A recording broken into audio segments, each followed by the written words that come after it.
Another deal come down just moments ago as well. Avisail Garcia, 4 years, 53. What can you tell us about this deal?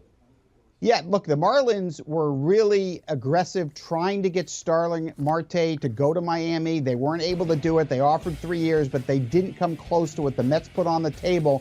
They have been in contact with the agents for Castellanos, Nick. They've made huge offers, but they haven't liked the price tag there. Garcia reached their budget, and this is a guy that had a good year.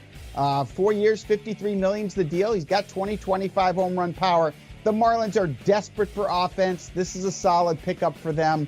No doubt it helps them. Yeah, a power bat who has really carved out his place no matter where he has gone.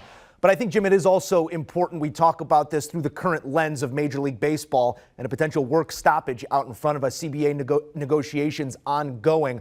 How do these negotiations affect these deals? Is it forcing the hand of teams? Is it forcing the hand of players? Does it benefit anyone in terms of getting these deals done, over the next 48 hours?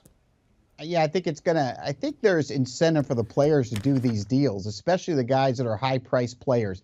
I talked to 3 executives on Sunday, and all 3 of them said, you watch for a flurry of moves that are going to happen between now and Wednesday when the CBA expires. Everyone is expecting a lockout now on the 1st. If that happens, there'll be no more transactions. So there's a lot of big free agents that we are expecting to sign in the next few days.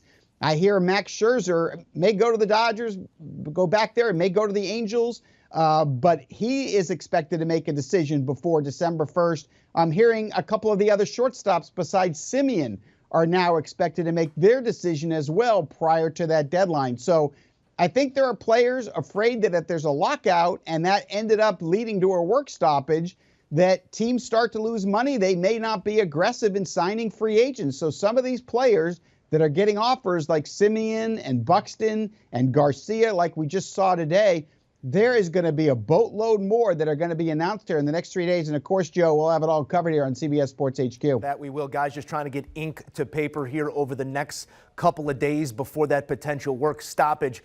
Just in terms of the other overarching effects here, in terms of a potential work stoppage and there being a lockout, what are all the other big effects? Or on the surface, what are some of the effects that you see most pertinent in the coming days? Well, I think teams really, if they're working on trades, they'd kind of like to close the deal prior to a lockout. You know, if you work hard on a deal, a lot of times this time of year, you wait to the winter meetings, which are supposed to start this weekend in Orlando, Florida. But if you get the sense that that is going to be canceled and you're not going to be able to make moves, then you want to kind of finish up these deals, get the physicals done prior to that deadline on Wednesday. So that's another issue to watch here. And from the team's perspective, you know, they kind of look at this kind of like a deadline, which sometimes helps them close deals and maybe gets a player done a little bit earlier. You know, in free agency, we've learned over the years, the later the player signs, usually the better he does in the marketplace. But there's a lot of people on both sides that think this year, the earlier you sign, the better you're going to do, just in case there's a lockout or eventually a work stoppage. Nobody better at keeping us up to speed on all the action across the bigs than our guy, Jim Bowden. Thank you, JB. Thank you, Joe. Do you want a sports network that delivers everything that matters about the game? The highlights, the picks, the instant analysis, no yelling, no fake debates, no politics. Hit the subscribe button and never miss a moment.